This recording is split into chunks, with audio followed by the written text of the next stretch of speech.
And then just a quick plug for SEG. If you all know anybody, or if you're not a member yet, that wants to get involved with SEG, make sure to let them know that we're an international organization. We have more than 6,000 members worldwide, representing more than 100 countries across 6 continents. We have, with membership, access to this global community through mentorship programs, the journal publications, Economic Geology, a variety of training and field trips, and including access to seeing what the conferences hold before they take place, such as the one in Brisbane coming up, including, and we also have content like webinars like this one. Student members in particular have a large array of different types of resources to them, including funding and grants for research, or also field trips like mapping courses that's run by Bill Chavez. And so make sure, if you're a student, to check those out. Yeah, sign up to be an SEG member if you're not one yet. At this point, I'm just going to pass it off to Maureen, who will take it away. Thanks, Maureen. Thank you, Isaac, and welcome everyone. My name is Maureen Breeze, and I am a principal at Cultivage. We are a leadership development and executive coaching firm, and I'm thrilled to be here. I had some conversations with Stephanie Mills over the time, and Ann Thompson, and then connected with Duncan and Isaac and the team here, and excited for what we have to present today. I would love to have the panelists introduce themselves. So I'll turn it over to Steve real quickly. Hi, I'm Steve Piercy. I'm a professor at Memorial University of Newfoundland in Canada, and I'm the past president of SEG, and happy to be here today. So thanks. And then Michelle, would you like to introduce yourself?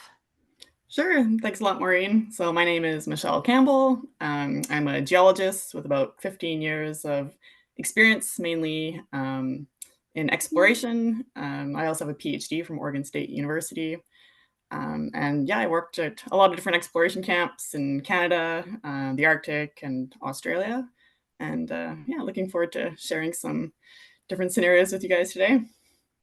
Great, great. So today we're going to spend our hour touching base with some of the current conflicts you face in your different respective fields. We're going to do a short recap from the first webinar. I hope you were able to see that, where we set some of the groundwork for how do you approach conflict, but I'll do a very quick recap on that. And then we're going to spend some time talking about how do you prepare for those difficult conversations. At that point, the panelists are going to come back on, and we're going to talk about real case applications, conflicts that have gone well, conflicts that have gone south, and everything in between. At that point, we will invite you to put some conflicts in the Q&A box to tell us, hey, I'd love to hear how you might solve this, or this is a conflict I'm dealing with. So hoping that that's very interactive. And then we'll wrap up by talking about what healthy conflict looks like. We'll spend some time talking about psychological safety and end with one closing exercise that I call the 5 C's. At any point, please put questions in, comments in the chat, and we'll try and be monitoring those as we go. So typically, from my experience as an executive coach, these are the things I see contributing to workplace conflict. It might be challenges with different leadership approaches. It could be change being implemented too quickly without buy-in creates conflict. When there's limited resources, of course, we see teams, maybe needing to negotiate and battle over some of those resources. Conflicts come from people having different ideas about how they might approach situations. Communication is huge. I think that's probably the number one issue that I see in my practice contributing to conflicts. Some of you may have experienced conflicts because somebody's a very different personality than you. Or with that, maybe you're seeing some generational differences that play into what we might put under the category of personality differences. People's work habits may cause conflict.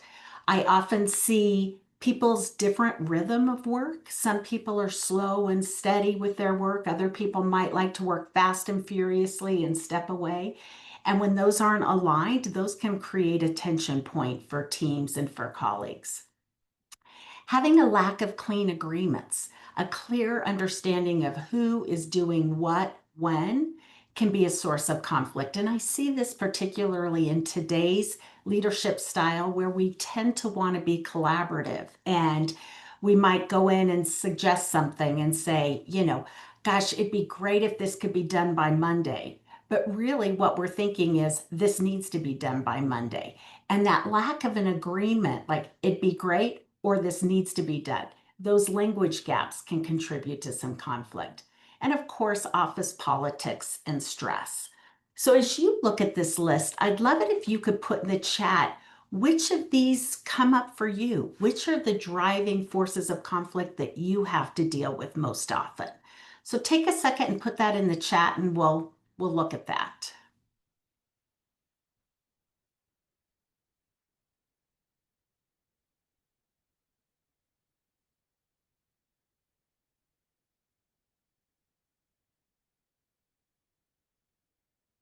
I'm just sitting tight to see if anything comes up in the chat.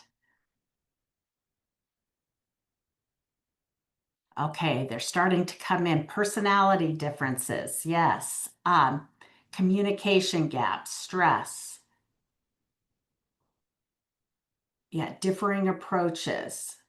Okay, so I invite you to put that lens on as we're going through this. So you're thinking about what are the conflicts you're really experiencing and how does this apply? Somebody wrote, unfortunately, all of the above. I bet that's common for several of us.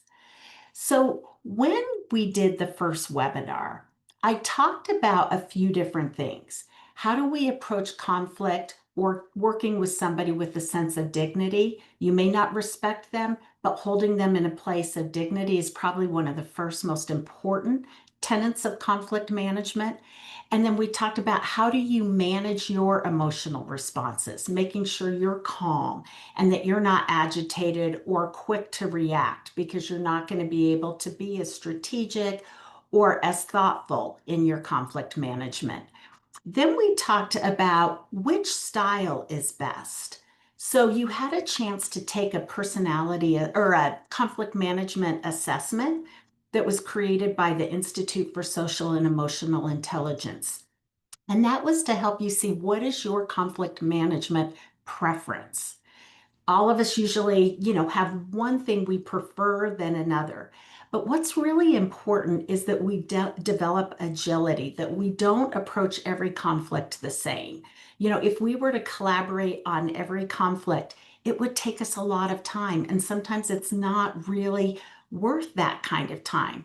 So the graph that I shared in that last webinar you see on your screen now, what is the importance of the issue and what is the importance of the relationship? And looking at those two different factors to figure out, gosh, if it's really an important issue and it's a really important relationship, I'm going to take time to collaborate, come together, find the best possible solution. But let's say if the issue's not important and the relationship's not that important, maybe you don't address it. There are sometimes that people do feel a need to address every single conflict. Some might not need addressing. So again, in that first webinar, I dive deep into this, and I'm hoping that's still up for you as a resource if you have any questions on this. Beyond this, we talked about how do you set the right mindset before you go into conflict, being very mindful that you have an outcome orientation. I shared some questions by Aldo Civico, who has a great list of 5 or 6 questions to get you in a powerful mindset.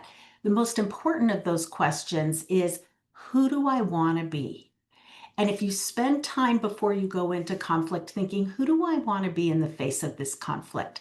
That opens up some very strong creative choice for you, and you're not going to be susceptible to knee-jerk reactions. So being mindful of who you want to be, critical for your mindset. Then when you engage in the conversation, you can start to lean into your listening, asking a lot of questions, really being curious, trying to find your common concerns. In that webinar, we talked about having our stances. You might feel this way and somebody else might have a stance here. But how do you come back and say, what do we have in common that we're concerned about? And try and problem solve from there can be very helpful. And then, once you start to design actions and solutions for moving forward, making sure you follow up. So that was kind of high level what we talked about in that first webinar. Conflict management, though, usually brings us to the table of having a difficult conversation. So I want to say a few words about that before we jump into some real case applications. How do we prepare for a difficult conversation? Too often, I see people, myself included, jump into a conversation without taking ample time to think through it ahead of time. So a few things to think about. Before you get ready for a conversation, take some time and think about your vision for it. What do you want to take away from the conversation? What do you want for yourself? What do you want for the other person? What do you want for your relationship? What do you want for your organization? Those questions will help you find your North Star, and then you can start to tailor your thinking from that very intentional place. Then you want to take time to prepare, to think deeply about what do you need to listen for? What do you need to understand from somebody else's point of view? What do you want to make sure they are understanding or seeing from your point of view? What are 3 or 4 questions you might ask them? What are some things you want to be listening to? Where might you potentially get emotionally triggered and you need to kind of manage your response? All of those questions go into your preparation. And when I'm coaching somebody who's getting ready for a difficult conversation, I'll encourage them to write out those kind of responses, slowing down to think about those, putting pen to paper, helps cement those in your mind so that when you get into a conversation, those are ingrained in you a little bit and you're able to be a little more agile in your conversation. Then you get into the conversation. You're mindful of being calm and clear and some other things we're going to talk about a little later. And then you end your conversation with a clear plan and to follow up afterwards, to check in and say, hey, last week we talked about this. How is this working for you? Or what else do we need to bring to the table now? But making sure you close that loop. So high level, those are some strategies to prepare for a difficult conversation. And now I'm going to invite Steve and Michelle to put their camera on to share some conflicts that they've experienced, some that went well, some that might not have gone well. And at the same time, if you all want to be putting in examples of conflicts you've experienced, so we can be talking about those as well. So Michelle, Steve, who would like to kick us off here? We're going to go in alphabetical order. So how about that, Michelle? I'll hand Oh, it over that's to you. always. How about There we go. that? Yeah, sounds good. So yeah, I like what you said, Maureen, about maybe we can share some examples or things went very well, and maybe we all have some where things didn't go quite as well. So I can I can start with one example that I can think of. So like I had mentioned in my little bio at the start, so I have a lot of exploration experience, so working on a lot of remote camps and drilling programs, looking for various resources. So I think I was very fortunate at the start of my career, where I worked on a lot of exploration programs that focused on drilling, where the drilling companies and the drillers themselves were always very responsible and required very little oversight. So on one of the first projects where I myself was managing the drill program, we had a company come on board that had been there at the site before, and they did have some new drillers, but I kind of figured, they've been here before. So we just very quickly covered things like, the safety expectations and environmental, expectations and things like that. And things started off pretty well, but, very gradually, a few weeks after the start, started noticing little things, trash being left at site and small errors in how they're doing blocking. And so things just sort of started escalating, and, we'd have repeated conversations with, it was always sort of the same couple of drillers who were having these issues, and, hoping that would be sufficient, just like a quick casual conversation. But still, things keep escalating, and they keep pushing those boundaries or expectations. And then things finally came to a head where we had some higher ups from the company who came to site and went, did an unannounced drill visit, and there were some state safety violations that they noticed then. So that pushed things into a bigger sort of conflict that needed to be resolved. So a bigger meeting with the foreman, with the drill company owner, and of course all the higher ups in the company. And then so not great, on my behalf. So not, it doesn't look so great on the project manager when you have these issues. So luckily nothing actually happened in terms of, health and safety, but it was definitely a big learning experience on my end.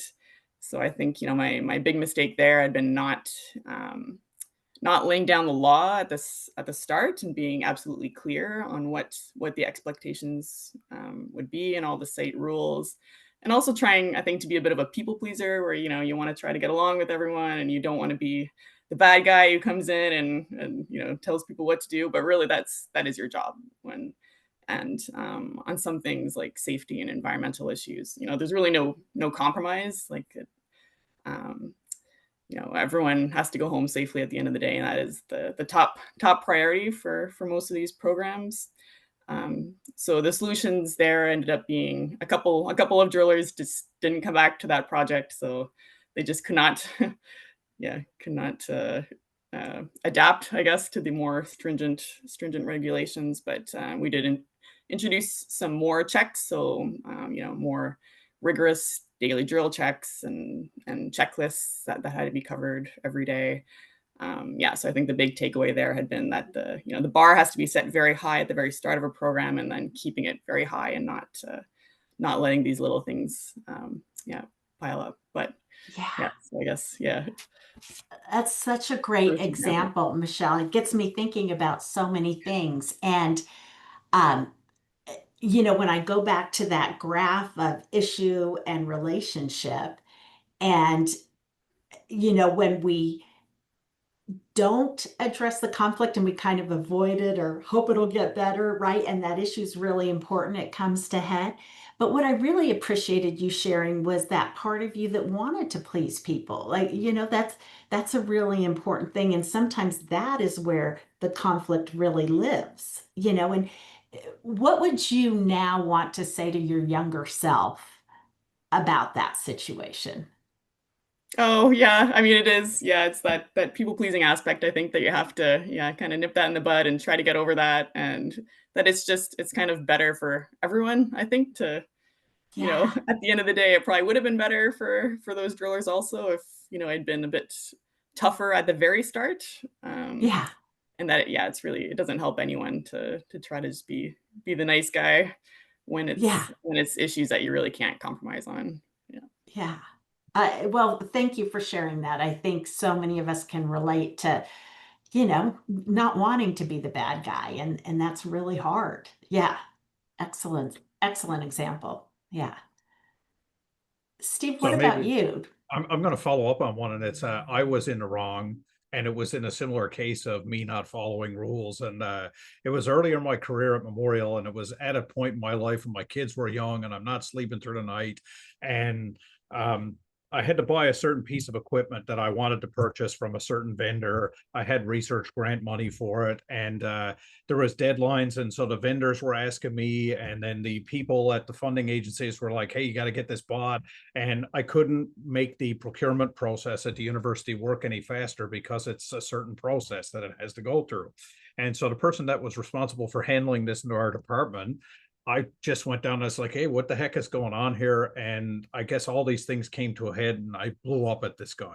It completely inappropriate. And I didn't, I kind of lost it and just said, "Listen, there's something wrong." And I yelled at him, and, and effectively stomped out of the office and acted like a 2-year-old. couple hours later, I was like, oh man, this is bad, because I'm gonna have to deal with this person for a long time, and they deal with this stuff, and if I want these things to work, I'm gonna have to get along with this person. So effectively 2 hours later, I walked down, it's like, I was out of line. Sorry. How should we make this work better? And ultimately, I tried to learn the internal workings of how to make the processes better and how does it work quicker. And I asked, okay, what are the steps do I have to do? What are the things that are going to be the stopgaps to make this inefficient so that I don't do this in the future? And the fortunate thing was, this guy, he said if he had experienced similar incidents many times before, because we're in a university bureaucracy the way that any big company or government is. But in doing that, he was actually really helpful. He's like, this is what you have to do.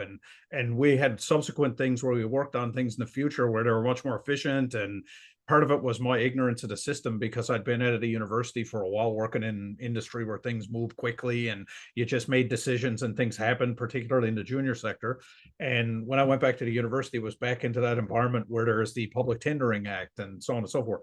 And so it was just, I had to relearn things and just be calm. And I broke that original rule of being calm during stress and so on and so forth. Yeah. You know what, one thing I love about your story, Steve, is that when you went back and talked to him and just said, "Hey, I lost my cool," and then you ended up working really well together with him. It seems like, and that's something that I think is so important for us to remember, that conflict is inherent. It's going to happen, but it can actually serve to strengthen our relationships if it's handled well, and sometimes that means, hey, making an apology for what our contribution was to the issue. So I love that story. I'm curious if either of you think back to your early careers, and what was the hardest thing you had to change or you had to start doing to better manage conflict? I can comment. I think one of the biggest things that I didn't understand early in my career is you go through a university system and everything is about the individual and the way that you see the world, and you think that everyone is like you. And look, I got to be quite honest, it's taken me a long time and a lot of coaching from my wife about how to be a good perspective taker, and and think from different angles and all that, and I'm really grateful for that. But early on, I wasn't like that, so I thought every student that wasn't like me was a problem, and every individual that didn't do things the way that I did it was a problem, and correspondingly it led to a lot of inefficiencies and possible conflicts. I wouldn't say that I avoid conflict, but I would get around it, and I tend to like to compromise on things, and I don't have to win every time. But I think that it led to unfortunate misunderstandings that were really about my own ignorance of the diversity of viewpoints that people have and how important that is and how we solve a problem. So a lot of the stuff you talked about earlier about how people work, how I manage my group now is completely different than when I started. When I started, I expected people to do things like I do, come in early, work till whatever, be available, da, da, da, da. And as I got further along, it was like the end goal is productivity and success of your team. And I don't care how that happens now, as long as it happens effectively and respectfully. And if someone wants to come in at 4 and work till midnight, as long as there's good communication, I don't care. And I kind of look at output and end of the day rather than the methodology and procedure. I'm not procedure is important, but I think the most important thing for me is output and being flexible with workplace stuff and how people want to do it and what works for someone. As long as they're achieving their goals, I don't care how that happens. And that was the big Yeah. change I had to learn over my career. Wow. That's great. That's a great lesson. Thank you. What about you, Michelle? Yeah, I guess like especially being in a field-based profession, the geosciences, like probably a lot of people who are listening in today have experienced, you go out, you work in a remote camp somewhere, you're stuck in the middle of nowhere, you can't go home like you can with a lot of jobs, like a 9 to 5, you don't have weekends.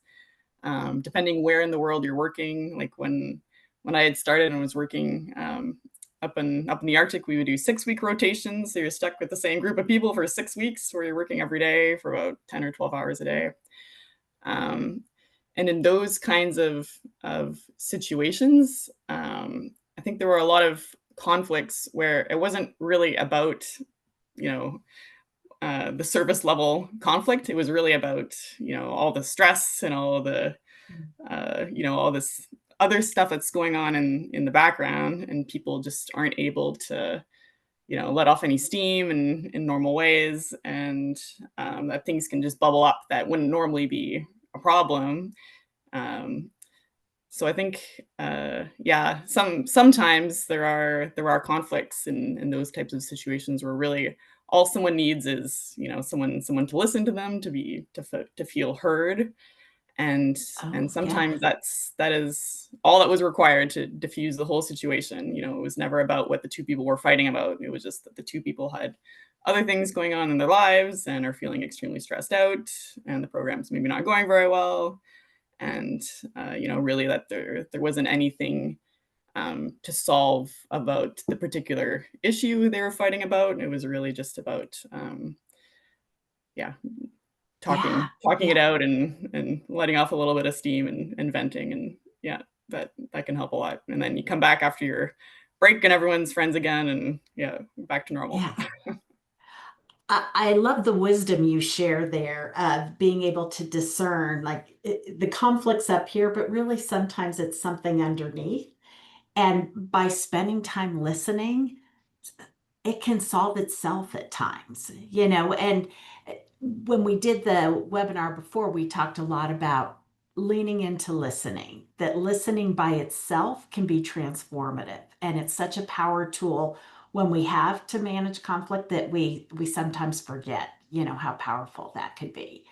Um, Love that. I just saw in the chat, it's not always what it appears to be on the surface, right? And so having that wisdom to say, let's unpack this, let's just listen, see what evolves.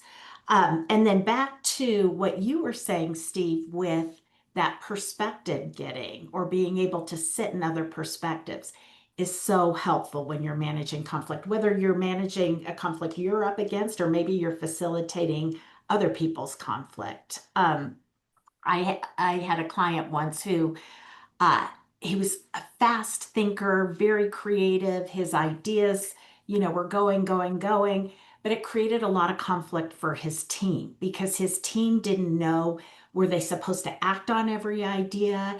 They'd leave every meeting feeling confused, a little ruffled, frustrated. And so he adopted a practice where he took a user experience map that they do in coding or computing that has the person in the center, and then there are 4 quadrants to think about what might this person think, what might this person know or not know, what might this person believe, and what might this person feel.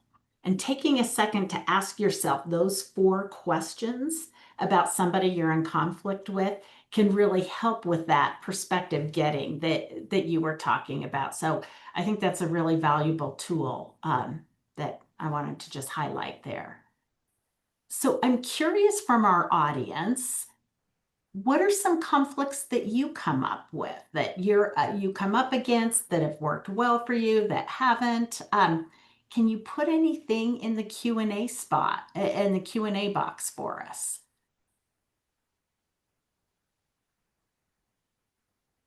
And while we're waiting to see if some come in there, I'll share a conflict that I was just facilitating this week. And it was between an executive director and then one of the directors in a nonprofit. And there was a lot of emotional tension on this team. And the leader, the executive director, is very mindful of the emotional temperature in the room and how people are feeling and responding to one another. And the employee, who she's at the director level, she tends to react to things, and often she'll react non-verbally, or she's not sometimes aware of her reactions, but they send a ripple across the team. So this executive director was going to have this really hard conversation with her employee, who is a great employee, does incredible work, but by her reactions, it's creating a lot of discomfort on the team. So, she planned, she had, what she wanted to acknowledge this person for, the questions she wanted to ask, but also the directives of this is how we need to be responding and managing ourselves in the meeting so we can get the work done. And she was very nervous to have this conversation, because sometimes those type of things we feel like, well, are they really work related? Do I address those as a leader? But sometimes we need to if it's impacting the performance of the team. So she did a great job of really preparing, but being empathetic of what it might be for this leader or for this employee to have this conversation brought up. And so it was a good conversation for them. I think they really moved forward on that. So I am seeing a couple things in the chat. Sean put people talking past each other, just waiting for the other person to stop talking so that they can talk rather than actually listening. Sean, I think that's a great symptom of conflict not being managed well. And I'm curious, Steve and Michelle, when you see conflict coming from this lack of listening, what are your thoughts on that? Yeah, I'd say we definitely seen that a lot also. I think, yeah, that's probably a pretty common one there. Yeah. But yeah, I mean, the only thing that I can think off the top of my head would be, to always bring it back afterwards, back to the original person who had made the point, and to try to underscore what the person had been talking Yeah. about before. Sort of depends, I guess, on the context. If the person's Yeah. continuously doing that, maybe you do need to ask them to stop, like be a little more blunt about it. But if it's just every once in a while, then maybe you do just bring it back to what the original person was saying, so that they still feel like their original comment was heard. Yeah. Yeah, and I think that is a really good point, is the talking to respond versus talking or listening to respond versus listening to understand. That's one of the things that, like, I think is a really important point, is like, you need to listen to listen. And sometimes people get really excited, and they're just, and I'm very much guilty of this, just wanting to get those ideas out because the brain is flowing. And sometimes that's extremely, call it the freight train approach. I'm totally guilty of this. But I think one of the important things is just making sure that people feel like their point is being made, that you're validating the points, because it doesn't necessarily mean you have to agree with everything, but people need to feel validation. Otherwise, they're going to be frustrated. And I think that that's something that I find really common with that situation of listening to respond, is that people don't feel listened to, and it just amps up the intensity of the discussions. And what ends up happening is that people get angry and frustrated and walk away versus feeling like they're heard. And I think one of the greatest things is your point earlier about learning how to disagree is a really important skill. I'm still learning this. I screw it up all the time, particularly with people that I love the most. But I find at work many times, I find it gets better and better as I get older and older and less intense. It's just Yeah. listen, let people have their say. You can disagree with it. This is not existential. Most of the problems we're trying to deal with are rather minute, relatively speaking. Right. Yeah. Yeah. One thing, if you're in that situation and, like you say, Steve, it's escalating, it's amping up, and people are talking faster at each other, nobody's listening. If you can have the wherewithal in that moment, it's not always easy to pause and say, hey, I feel like we're both talking and we're not really hearing each other. Let's slow down a minute. What is really important for me to understand about your perspective? And, so if you slow it down, the whole tenor's going to pause, right? And then you could say, yeah, would you be willing to hear what is really important from my perspective? And do that with that calm voice. That can really help in those situations. You also said something about being able to disagree. And when you're able to be in conflict with somebody and say, okay, I see we disagree on this point. It's a way of neutralizing it rather than you're wrong or I'm right. It's, oh, we disagree on this point. And those little tweaks in language can really do a lot for moving a conflict forward. Yeah, excellent. So I'm going to go back to the chat and see a few other things. Let's see. What if the conflict isn't verbalized, but maybe the person is acting in ways that are destructive? That is critical, right? And that was a little bit of the conflict that I was sharing that somebody I know was working through yesterday, because it wasn't a verbal, outspoken thing, but that those nonverbals were putting out messages that were really impacting people. And in fact, language experts say that 93% of our communication is nonverbal. So only 7 out of 100 words, if we want to do the math on that, are really critical. Our face, our tone is so important. So, depending on what your relationship is with this person, you might be curious and ask questions and say, I'm sensing that something is upsetting right now, or I'm sensing you might disagree, or I'm curious if you're hesitant about something. But asking those questions and approaching it from a curious place can sometimes open up that dialogue. That's a great point. Any thoughts that you two have on that?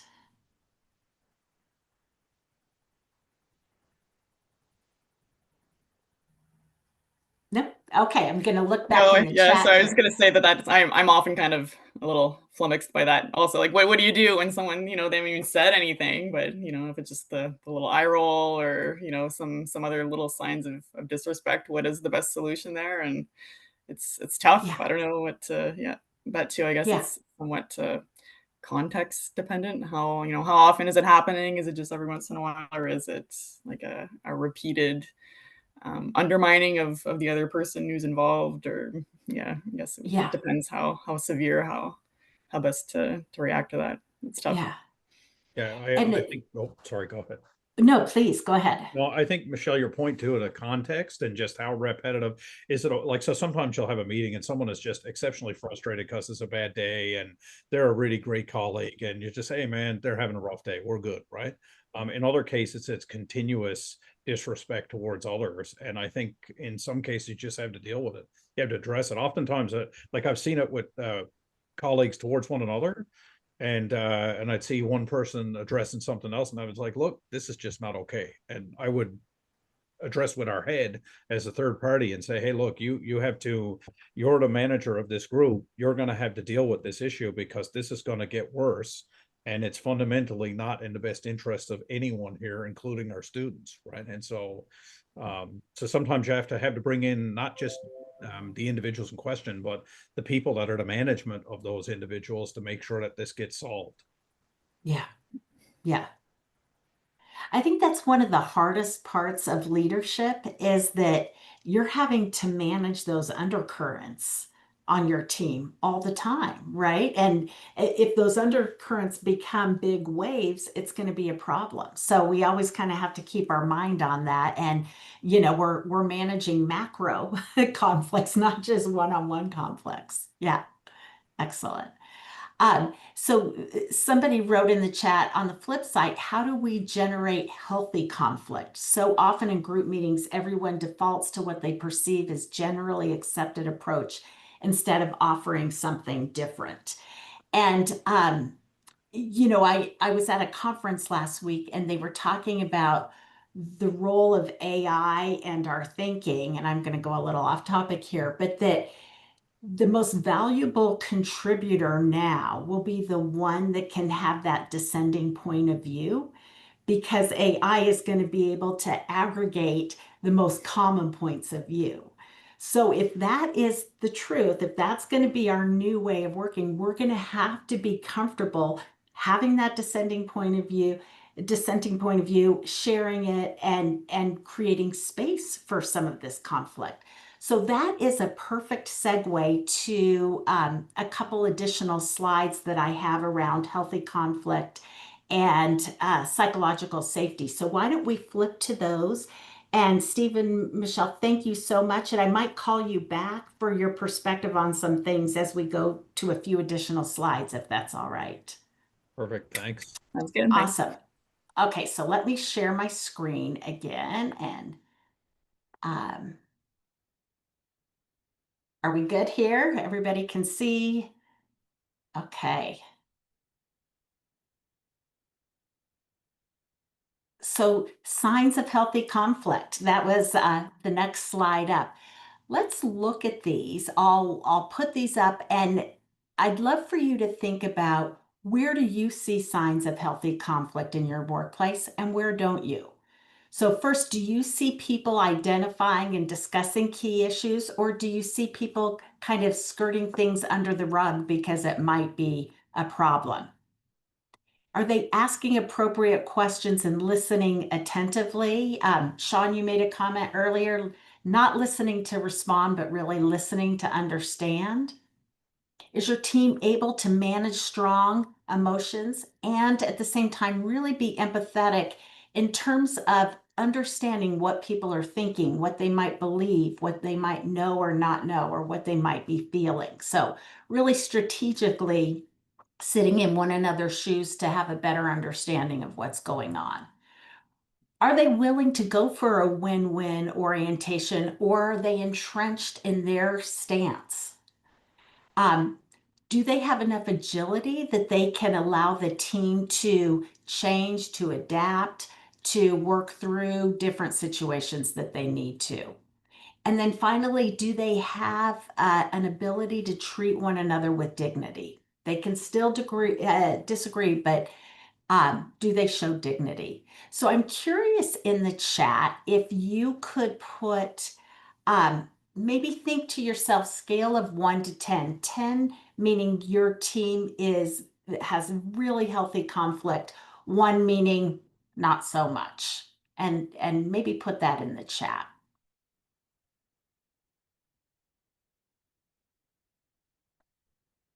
Okay, so we have some 5s, some 7s, 8s. Those are good. And it's certainly contextual, isn't it? That there are times and certain issues that you can have healthy conflict around. Then there are times that you might not be able to. Yeah.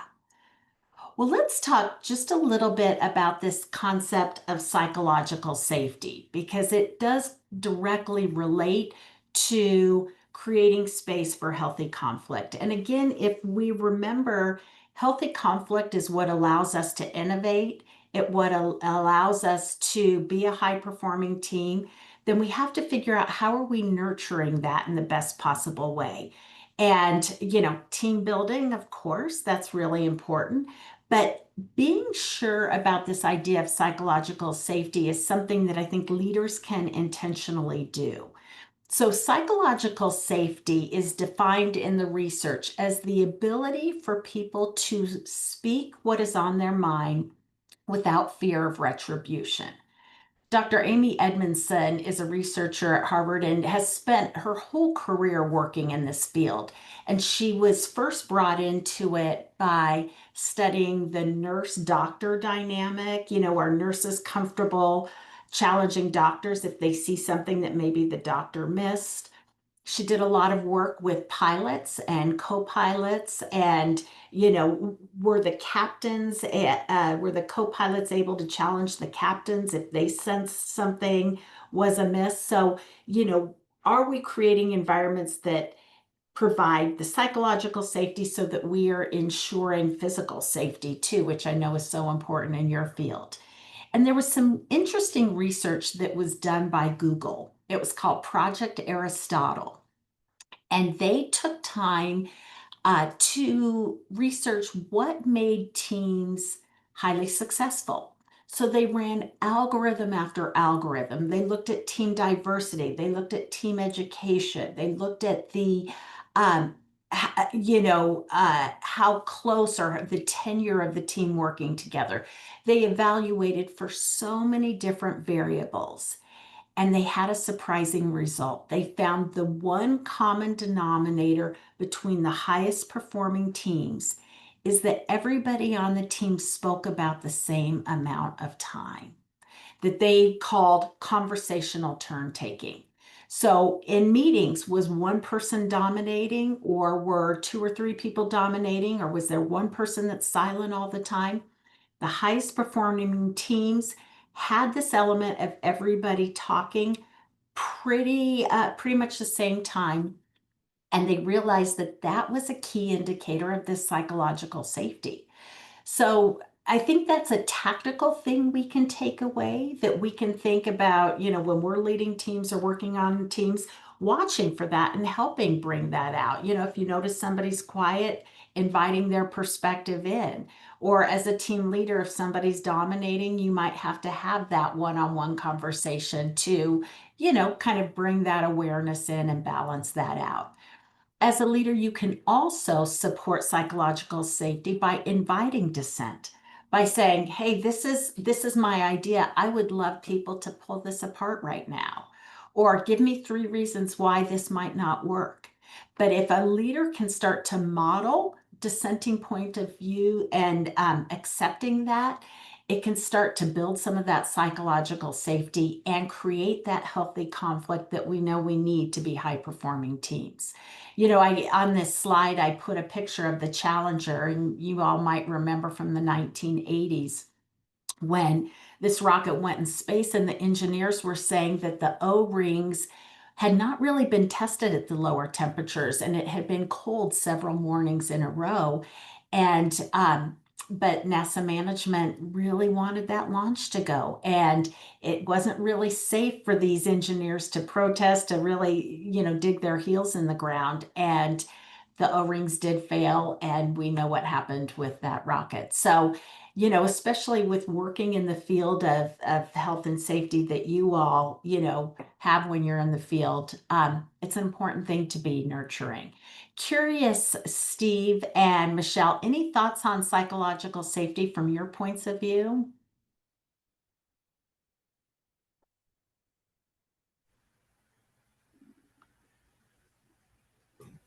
Hey, Maureen.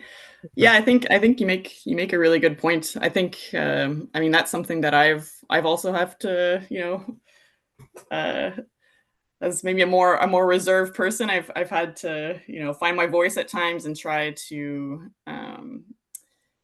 put my opinion out there, and and realize that sometimes that's the best way to move forward, to change the status quo if something's not working the best, but everyone else thinks it's good enough. That Yeah, sometimes you can make propose and make some decent changes. But yeah, nice, definitely agree. nice. And Any I'm a bit thoughts? the yeah, I'm a bit the opposite. I'm a person that tends to be very, and I dominate conversations and not leave air in the room. And so I really had to work on stepping back from that over my career. And the one thing another point that was made is the importance of being able to be wrong.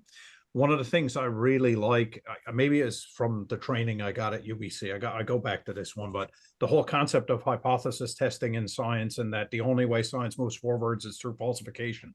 And one of the things that really hit me was that, hey man, being wrong is actually how things work out, and someone proving you wrong is actually not a bad thing. And in many cases, if we make mistakes, we learn from them, and so on and so forth. And so one of the things I really like to see is people challenging my ideas is something I'm exceptionally comfortable with, and I really, really like. And I don't have to be right. I'd rather be wrong and have better ideas than my own. And I think that that's fundamentally one of the things that I see in really successful organizations and successful leaders is they're not ideological. They're about the evidence, and they're about the people with the best ideas that are going to push things forward. It's the mission, not the methodology, right? And anyway, so yeah. Love it. Steve, do you have any advice for somebody that uh, isn't comfortable or doesn't know how to invite dissension? Like, how did you start doing that? I think it was more of the comfort of telling people that it's okay to be wrong and that we're all on a journey of learning.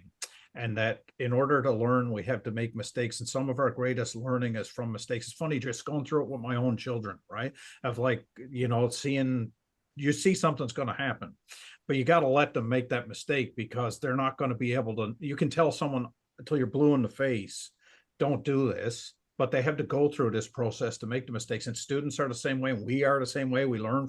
And so I think it's creating a culture where mistakes are accepted and where people are not reprimanded for it.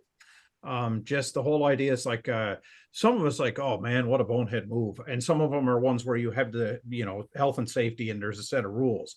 But when it comes to ideas, I think it's really important for people to have a freedom to make mistakes, test ideas, fail, learn from them. Because if you fail 9 times and you have that one amazing groundbreaking idea, isn't it better to fail 9 times and learn from it? And I think you need to create environments that allow that to happen and allow people to feel comfortable in making mistakes and that they won't be negatively someone's not going to come in and be on them for making the mistakes. Yeah. Yeah. Love it. Boy, that really points to this idea of psychological safety. Really critical for that.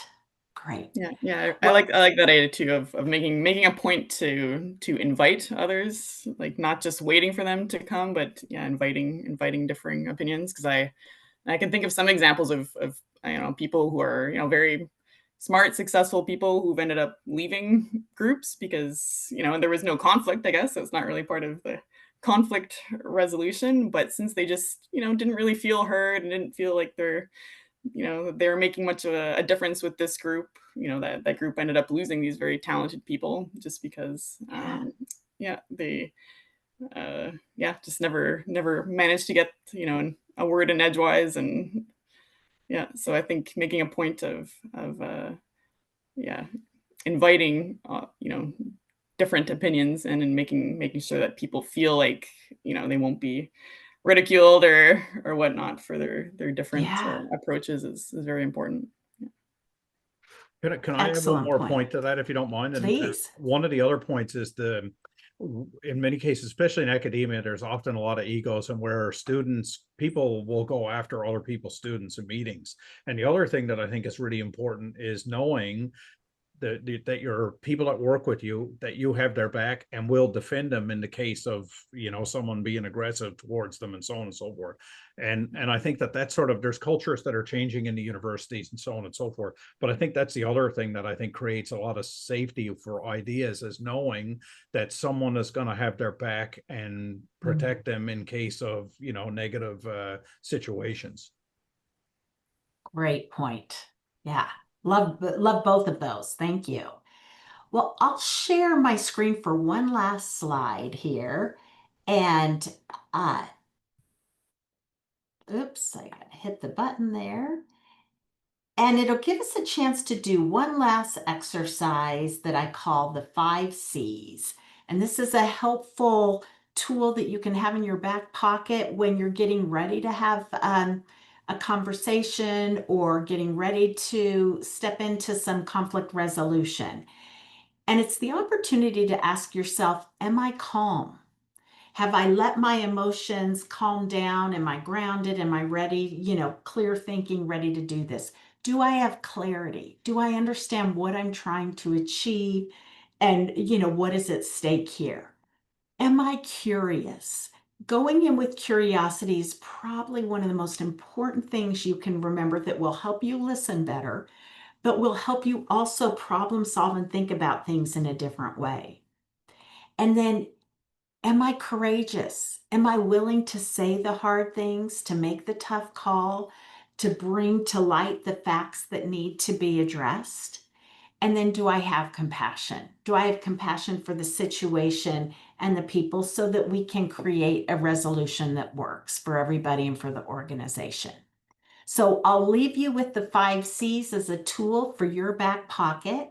And now I'll go ahead and turn it over to Steve to bring us full circle and tell you a little bit about an upcoming conference. Before I do that, I'm going to thank you, Maureen, for leading this, and I'm going to thank Isaac for organizing, Duncan and Katie at SEG headquarters for helping out, and Michelle, my co-panelist here today, for taking part. Much appreciated. For those of you folks that are in the know and are not in the know, our next upcoming meeting is going to be in Brisbane, Australia, from September 26th to 29th. The registration is open now. The website has been updated. The technical program is ongoing. And I'd like to put a shout out to Rick Valenta and Mark Nobe for putting together a really good program. And the local organizing committee is really putting together a great program for people. I'm going to highlight two things. There's going to be a full day of student and early career professionals activities. And this is going to be really focused around the industry university transition and people's future careers. And I also highlight people to the conference accessibility program, the CAP program. Is going to be the second year in a row. There was one in Namibia last year in Windhoek. There's going to be, this is a series of funds that are available to ensure that people from underrepresented groups and underrepresented areas and where there's financial challenges can actually attend the meeting. This is a real centerpiece of the last two meetings, and I'd like to thank all those sponsors that have taken part in providing for that. And I hope to see a number of you in Brisbane in September. Thank you. Thank you, Steve. And again, an additional thank you to both panelists, to Duncan and Isaac for all your organization work, and Stephanie and Anne for our earlier conversations. We appreciate you all for attending, and please reach out with any questions. My contact information is on that initial webinar, so always happy to field any questions. And Isaac, I'll turn it back over to you at this point.